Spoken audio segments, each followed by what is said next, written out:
Welcome, everybody, to another weekly episode here at the YYC Real Estate Show. Shiraz Anwar, Sebastian, we're missing Zach. We miss you. Get well soon. He'll be here next week. Don't worry. So, it's been a very, very busy first little week of April. If you guys want to know, there was 605 sales from last Thursday until today. So quite a bit of action. 3.35 million was the highest sale in the last 7 days. That was at 530 Crescent Road, Northwest. And prices still favor the seller. We are still in a seller's market, still competing offers, and still have not seen levels like this since 2006. There was 3,233 available units in March. And that was the lowest inventory level since 2006. And Sebastian, you and I were talking about most common questions, most common objections from buyers on being hesitant to make a move is they want to wait for interest rates to come down. Yeah, and the thing is actually they have come down a touch. They came down. Right now you can get mortgages, a 5-year fixed for 4.39%, which is not bad.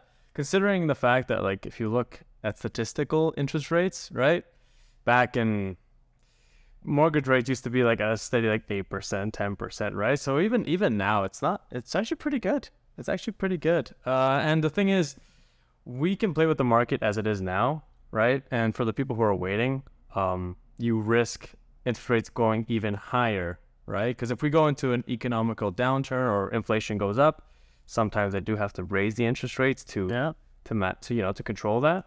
So if you're in a position to buy a home now and you're ready to do that, it might change in the near future. So yeah, definitely if you're planning on waiting, you're taking a risk. You know what you can do now, and yeah, that's pretty much how I would say that. So from last week, Zach, he got a new listing which went CS right away. You mentioned you had 2 new listings last Thursday. What happened from last Thursday until today at your new listings? So my Cochrane listing, it's been getting a lot of calls from realtors just because it is a new build. They have a lot of questions, what's it going to look like when it's done and whatnot. That one, since it's closer to the $1 million price points, it takes more time to sell. But yes, those touching on that real quick, Sebastian, those properties that are seeing multiple competing offer situations, selling day one, are the ones that are under 500,000. Mm-hmm. So your price point at $1 million, still taking about 20 to 30 days on average. Yeah. And since it's a new build, it takes even longer because it's not a finished product. But still, they'll be done in about 2 months, so that's no issue. And yeah, I have noticed that my listing in Bowness for $399.8, that one conditionally sold really fast.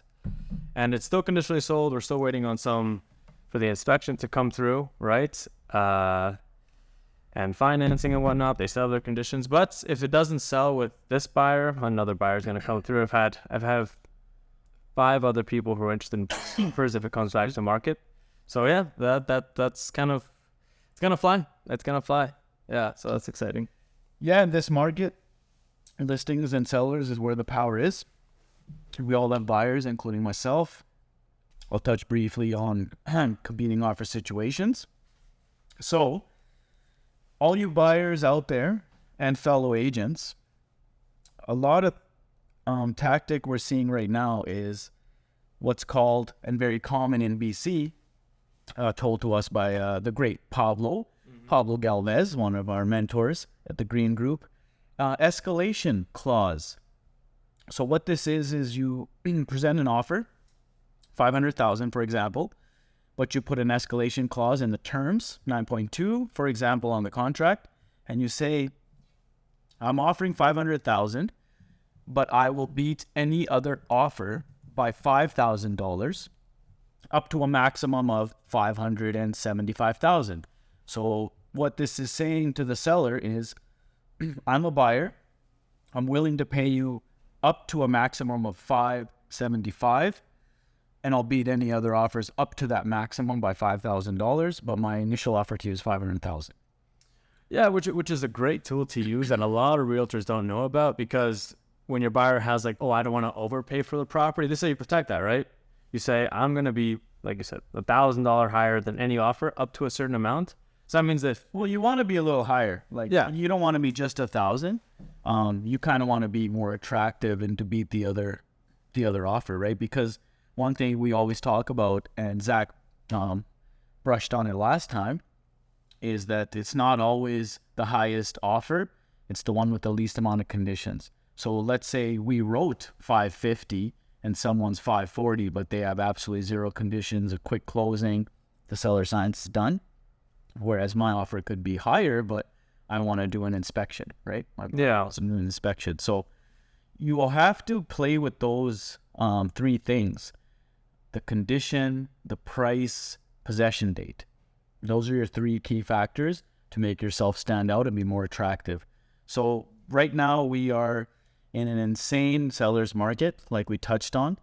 If we're under that 500,000 or less price point, they're flying off the shelf. Many of our teammates put new listings up within this last week from our last episode to now. All of those listings have been snatched up, and the only ones we still have available are new multi-million, new builds, Altador, Inner City, Montgomery, Killarney. So those things do take a little more time, but even those we're seeing are getting CS condition sold. So that's all exciting. Great for us, great for the market.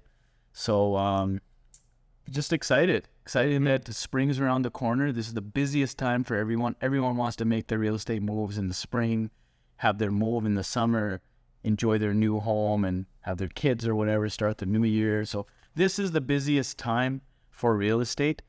Do you want to touch more on the interest rates at all or anything? Or sorry, I actually wanted you to talk when I asked you about your listings from last week. You mentioned your Cochrane one. I actually wanted you to talk about your other listing from last week. You had a Bonus listing. Yeah, that bonus listing. And I did mention a couple things about it, about it's being conditionally sold right now, and that there is other people who are wanting to put in offers. Have you received any backup offers? No backup offers. No backup offers yet. That would be nice. The nice thing about a backup offer is that if the seller does accept it, right, it doesn't go back on market, and you do not compete with other people to try to get the best price, right? It's just like if the first offer fails, the backup offer takes its place and it's conditionally sold right away. And I have seen backup offer on backup offer on backup offer when it is a really crazy market, right? But if there is a property that you do really like, putting in backup offers isn't a bad idea. Yeah. The one thing is though, if you have a backup offer and the first offer falls through, you can't really put other offers into other properties, because you might have the responsibility of just like taking on that deal, right? Unless you have conditions, then you could back out. But in competing offer situations, I can promise you almost that if you have conditions, you're not going to be the successful accepted offer. When it's competing, I can promise you there's an offer in there that has no conditions. So even if a buyer has a finance condition but knows and has gotten the green light from their mortgage broker that you're more than strong, you're putting 30% down, and you're more than fine, so you don't put that condition to win it, right, in a sense.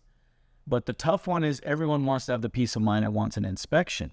Yeah, That's tough to go in and take that risk, right? yeah. When it comes to an apartment, everybody wants the condo doc review, which you should get in an apartment, because Well, apartments aren't be fought for. They're not. no, not. I haven't seen a competing offer. I've done a lot of condo deals. My last two previous ones actually were condos as well, and there was no competing. It was a generic make an offer, negotiate, couple weeks, maybe week for conditions, condo doc review, like you mentioned, which is, for those that don't know, when you're buying a townhouse or a condominium, you don't have a property inspection. You can still get one, but really your inspection is basically your condo document review.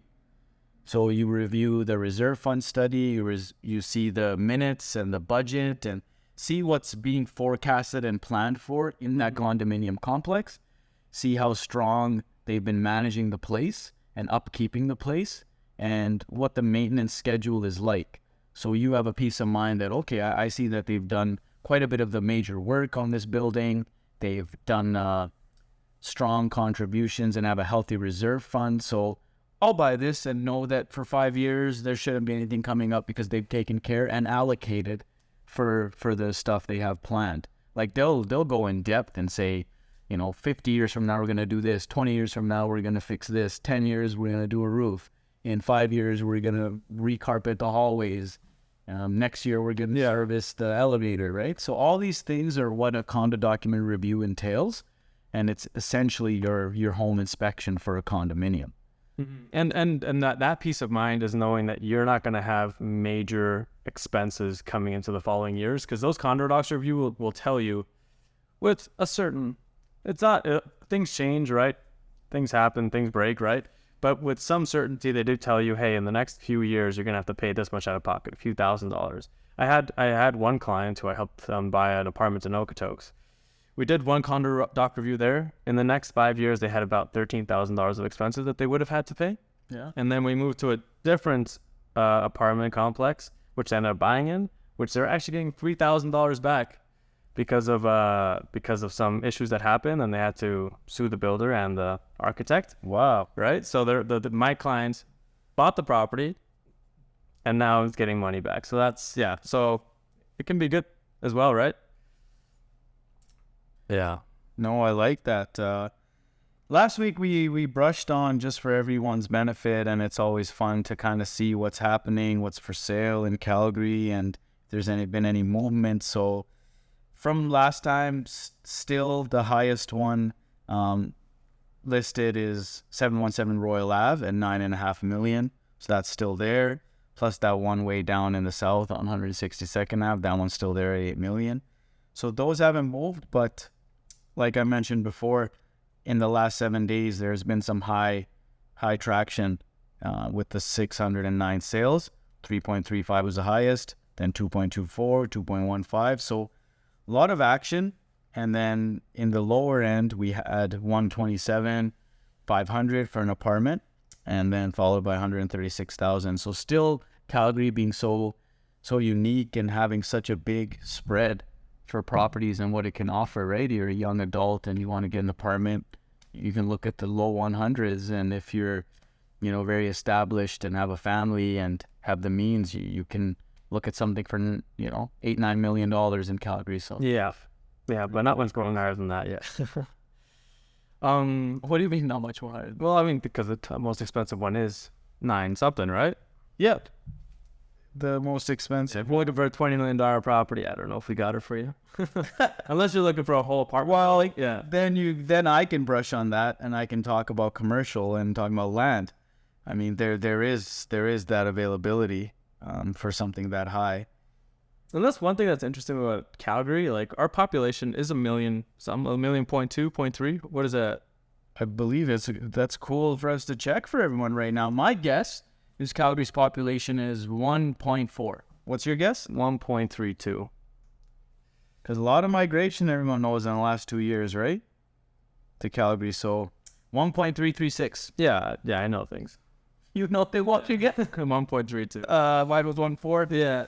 You win. No, but the cool thing about Calgary is, like, we might have, compared to other major cities in Canada or the U.S., we don't have, like, the biggest population. It's a fair-sized one, but our footprint of our city is massive. Like, our space per... It's actually, isn't it like New York? Isn't it like the size of New York? That's what I read once. Yeah, but what's the population in New York? I don't want to even... Yeah, I mean, but we just have a lot of space here.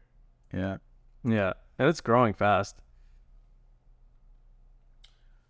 Well, Zach, we miss you.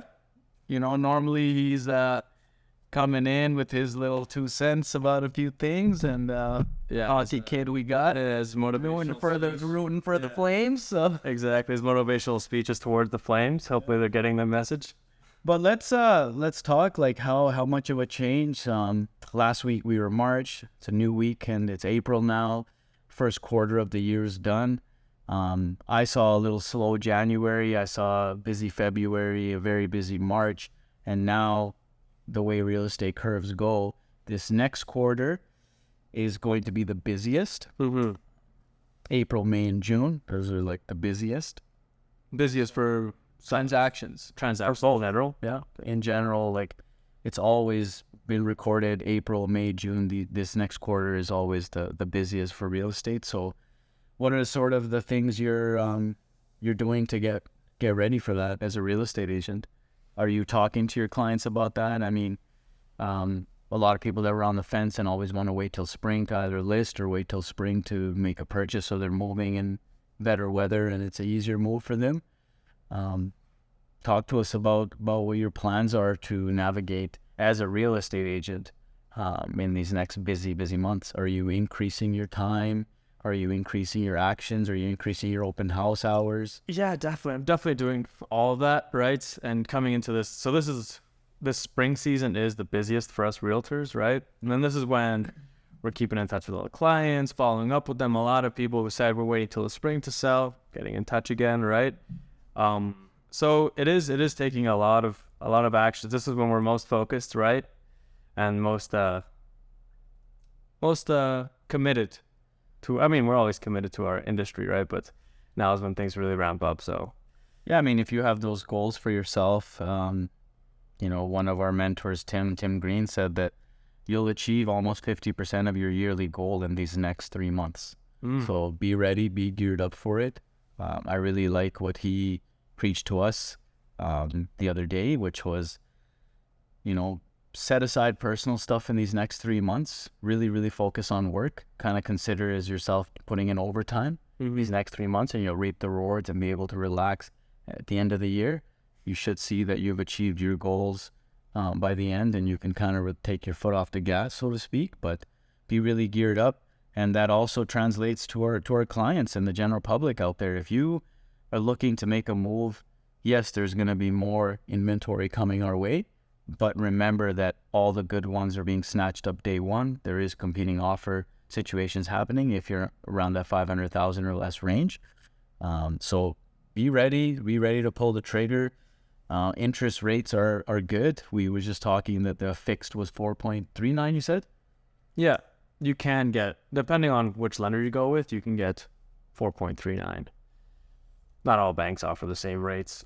And when you're asking about what I'm doing to get prepared, I'm also preparing my clients and telling them how we should approach this market depending on their price point, right? Because if they're in the higher price points, definitely we can negotiate and then take our time, put all the conditions we want in there, right? Yeah. And they'll play ball. But when it comes to those properties under 5, under 6, you definitely have to be willing to be competitive to get the deal you want and the house you want. Mostly if you have to time frame for moving. Makes sense, yeah. So how the Flames doing? Well, the Flames say that they're going to need Markstrom. They praise him. They said the Calgary Flames couldn't have asked for a better bounce-back game from goaltender Jacob Markstrom during Wednesday night's vital 3-1 victory over the Winnipeg Jets. And like Zach said, we're pushing for a little run here, and we'll see how it goes. But again, Zach's our boy. Zach's our hockey kid. He's our hockey expert, yeah. He is. Me, I follow a few other sports, but let's talk more about real estate, only because it's really crazy where we are. We're right at the beginning, first week of April, and I'm already seeing my phone and my emails increasing, and people starting to reach out that I've been in constant contact with, sending them properties, doing routine checkups, seeing how they are, where they are at in their process, whether they're ready to list their home, whether they're ready to go out and look and start making offers on properties. So I'm starting to see already a shift in the general public's mindset.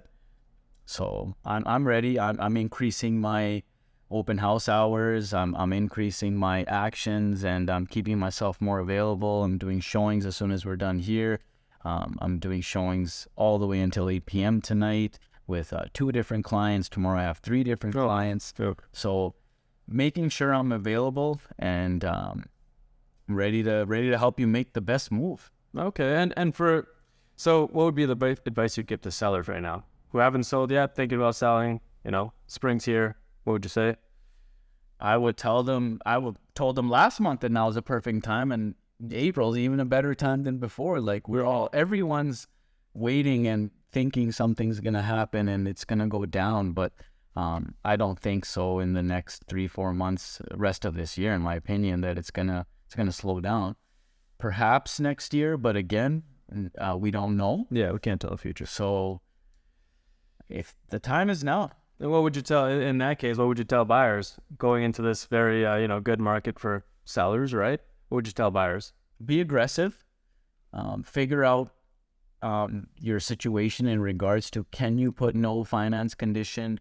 Are you comfortable taking the risk of putting no inspection? Because if you're going to be in competing offer situation, you're going to have to put your best foot forward. You're going to have a strong offer. Be ready to pay more right now.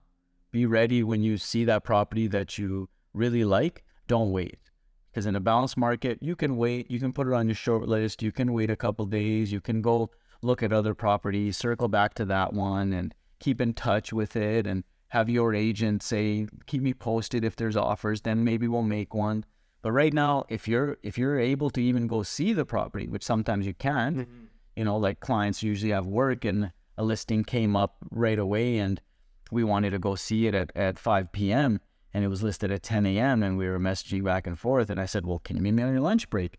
Do you want me to go over there and view it for you? Do a video, do a WhatsApp, FaceTime, whatever video call you want, or make a video and send it to you, give you my feedback, whether it checks your boxes. No, we want to see it in person. We'll see you there at 5. Tried to make the showing. It was booked solid. Couldn't even get in there. And by that evening at 6 p.m., it was conditionally sold.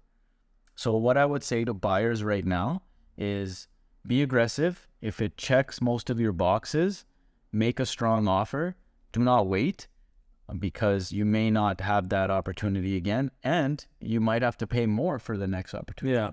Yeah, I heard a couple of tools you said there. One tool you said, if you can put less conditions, that really helps your offer out, right? Because sellers want offers with less conditions. What are some other tools? I've heard some interesting ones where the buyer will write a letter to the seller about how much they love the property. There's some interesting There's techniques and ways tools that people use. There's always ways to go about it. I mean, we brushed on the escalation clause. Yes. That can set you apart, obviously. Having the least amount of conditions can make your offer strong. Having a larger deposit with your offer can make you look strong. Quick closing. And if you want to go that extra mile and put a little personal touch on it, yeah, you could write a letter, make that homeowner feel a little warm and fuzzy about their property, and that a really nice family, a nice person is going to be in their new home, enjoying the home. Yeah. People get sentimental about their homes, and they want to know that a good family's moving into there, right? It gives a sense of comfort. So I've seen that work. I don't know if that was like the deciding factor, but I've seen a realtor who sent a letter to the seller, and the seller chose their buyer, right? So I mean, anything that helps, but obviously there's a big... We wrote an offer, and it wasn't a letter. Like I had my client, it was a husband and wife and their 2 sons, and the wife really wanted the property, and she's like, I want to write a note. I said, that's fine, we can write a note. She's like, I'm just going to write it on the contract. And I was like, okay, sure, go ahead.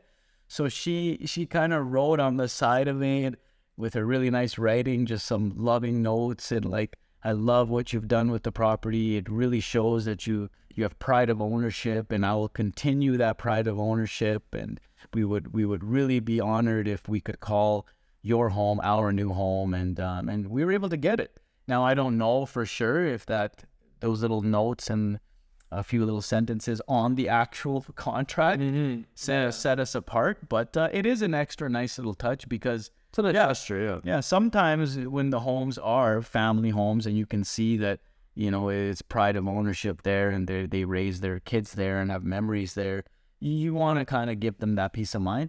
But then of course you come into properties that were like investment properties, rentals, that kind of stuff. A letter's not really going to help there when it was a rental property, or if it's like a new build or recently renovated to sell. It's those older homes, and you do the history, and it's somebody that's been in there for 15, 20 years. They're going to appreciate something like that. So you as an agent, you got to do your homework and find out if that extra little step to be a little personal is going to set you apart, or if it's even going to be valuable and add strength to your offer. So that's a tactic. Yeah, You have to be careful. there's also you ask your realtor, right? You tell them, hey, or your realtor does this, right? They ask the other party's realtor, hey, when would be their preferred possession date? When would they like to move out of the house? And then you put that in the contract. You make it as easy as possible and as comfortable as possible for the seller to get what they want. And that's one of the things you do. You tell them, hey, when exactly would you like to move out, right? Instead of making it on your terms, you make it on theirs. And that helps too. Of course, yeah, because when you list, and we all know this, when you list, your seller gives you all that information. You have to ask your seller, what shall we list for the public as a desired possession date? So they say 60 days, 30 days, 90 days. So they'll already decide when you list it. So sometimes you have most of that information on the MLS sheet as an agent before you write your offer. But I do always like to talk and make a phone call to the other agent, build a little rapport. We both are trying to work together to make this deal happen. So I always, even though I can see that it was 30-day possession, I just phone them and say, hey, is that firm? You know, can we do 15 days? Can we push it to 60 days? Like, what is best for your client? And you want to do that. You want to work together and to put both sides, the seller and the buyer, together in a seamless transaction. The buyer wants to feel they got a great deal. The seller wants to know they got the top dollar they could get. So both sides have to be happy and walk away like they both won. So there is give and take on each side, but it's a fine line, and that's where we have to do our job. Work together with the other side, the other agent specifically, and make sure you get it done. So obviously, you know, I don't want to call names. I don't want to throw names out there, but I wish all the agents out there were as forthcoming and professional and polite, because we are all on the same side in my eyes. We're not against each other. We're both trying to make a deal happen. They might be a buyer agent, they might be a listing agent, and I'm bringing a buyer. We have to work together. So, you know, it's frustrating sometimes when you don't get a response, or they don't answer your call, or when you do get them on the phone, they don't want to give you information, and they're kind of like have their back up against the wall. Yeah, they're guard up for some reason. Yeah, for some reason, and I don't understand it. It's like, I'm calling you to help put this deal together. You know, don't just say, put it in writing. I don't know, just put it in writing. Because I had that happen, you know. I showed a property last night and we want to make an offer on it, and I tried to get information and I couldn't get any information. It was frustrating. My client's like, so what do we find out? What do they want? How can we get this? And I said, personally, I don't have any answers for you. All we have is what's in front of us. It's listed at this price. They've suggested this possession date. There is no other offers, so it's up to you. Yeah, it's definitely nice when realtors communicate with each other. Yeah, I've had times where the phone's been hung up on me, right? They're like, tell me about that. Why did it? Well, because I had a buyer, or I had a seller, right? And they wanted a copy of the inspection report for their own curiosity to see how it was coming out, right? And then a realtor tells me, that's an unusual request. We're not going to give that to you. And then it was like, yeah, I got to go. Bye. And I was like, well, we are all busy. We are realtors. Yeah. You know, work from our phone and constantly appointment after appointment, showing after showing, listing presentation. It's just appointments back to back, day to day. It's phone calls, it's appointments, it's trying to check your emails and keep track of what you're doing every day. So I do sympathize and understand that they can't always give you their full attention. But, you know, it's 2023, guys. Come on, like, guys and girls out there, fellow agents, like, you have text, you have email, you know, like, you can easily text. It takes 2 seconds, 3 seconds to just text, you know, and so, but it's okay. I will continue, and we all at the Green Group will continue to be professional, polite, easy to talk to and communicate with, and I'm sure anyone that's done deals with the Green Group can attest that we are great agents to work with. So we'll just keep going and spread that positivity, help our clients, and go over and above for our clients. So what have you done over and above for your clients that they didn't expect? Over and above? Well, I mean, apart from like getting work clothes on and helping them move, right? I've done that too. Yeah, helping them clean, empty the backyard, just give them by all those things. Check on their house if it's empty. Some serious elbow grease. Yeah. Helping the clients out. Yeah, and I've also helped them move into their place, not just move out. It's like, yeah, but I mean, you're helping a client out, you're right. It's our job, and if my client's happy, I'm happy because that means we did a good job, and our business grows. They'll remember that, right? I mean, Yeah. like those clients that I've done that for, they've remembered it, and they've said no other agents ever like done that for us and gone over and above. So, treat each client as a lifelong friend and someone you want repeat business from and referrals from, most importantly. So you want to go over and above. Sometimes they don't need that help, but you need to figure out how you can make their life easier, how you can make that sale and purchase as seamless, like we talked about, as possible. So, we're here to do everything we can, and we'll continue to do that. So here at the YYC Real Estate Show, every week, I'm waiting to hear if anyone out there wants to focus in on a certain community, get some information specifically about a community. So when you talk about that, I understand you have a lot of new builds coming in Montgomery. Yeah, duplexes. A lot of duplexes coming. Montgomery infills, yeah. Yeah. What's the price points? We got from $890 to $850. Yeah, we have some in Killarney, $890. Wheatings as well, duplexes. So that's nice as well. So Green Group, we have a lot of new builds inner city. A lot, yeah. A lot of exciting stuff coming for everyone out there the rest of this year. So stay tuned. We'll see you next week. Is there anything you want to talk? No. Have a fantastic long weekend.